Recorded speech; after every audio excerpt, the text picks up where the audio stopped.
That's right. So the Jets keep adding piece by piece by piece. We're 3 weeks out from the draft, and they're fortifying their team as much as they possibly can. They only have like $6 million left in cap room. That was before these moves, but they added backup quarterback Tim Boyle, who was actually Aaron Rodgers' backup in Green Bay. He also played as a quarterback in the Detroit Lions as well.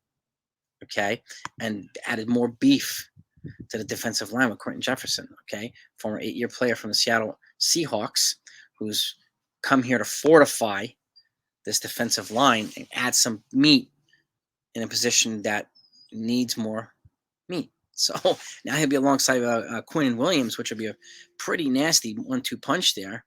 And I do think, with the draft being 3 weeks away, this makes it a little bit easier, I think, for them to draft an offensive lineman, offensive tackle or guard or something like that, or center with pick 13, and then be a little bit more flexible with picks 42 and 43 in the second round.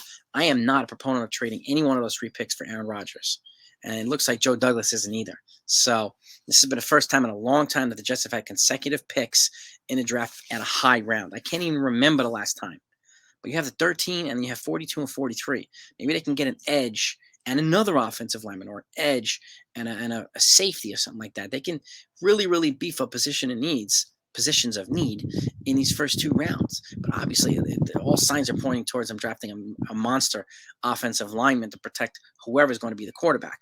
At the end of the day, I mean, Tim Boyle looks like a step in the way towards an Aaron Rodgers deal. But if Aaron Rodgers somehow doesn't come here, then you have somebody who could at least have some veteran experience, who could also play alongside Zach Wilson, maybe give him a little bit more development too. So not the perfect pick, but again, I would rather take Tim Boyle than give up, my first 2 or first 3 picks in the draft for 1 year of Aaron Rodgers. No, thank you. Hard pass.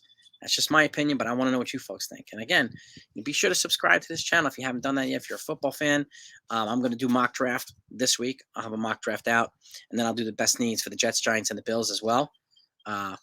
Draft needs, obviously, and then I'm going to try to go.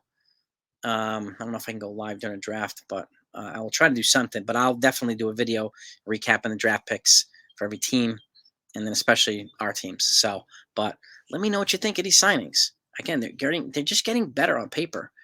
Adding some value players, adding some guys with some, playoff experience, winning experience, for a team that, could use some more of it.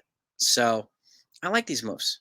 Quality moves, and even our new defensive tackle said Jets preparing. They're preparing to take over the division, which I like. I like those words of confidence. I really, really do. I hope they can back it up with some really, really good quality play too. But they added a backup quarterback.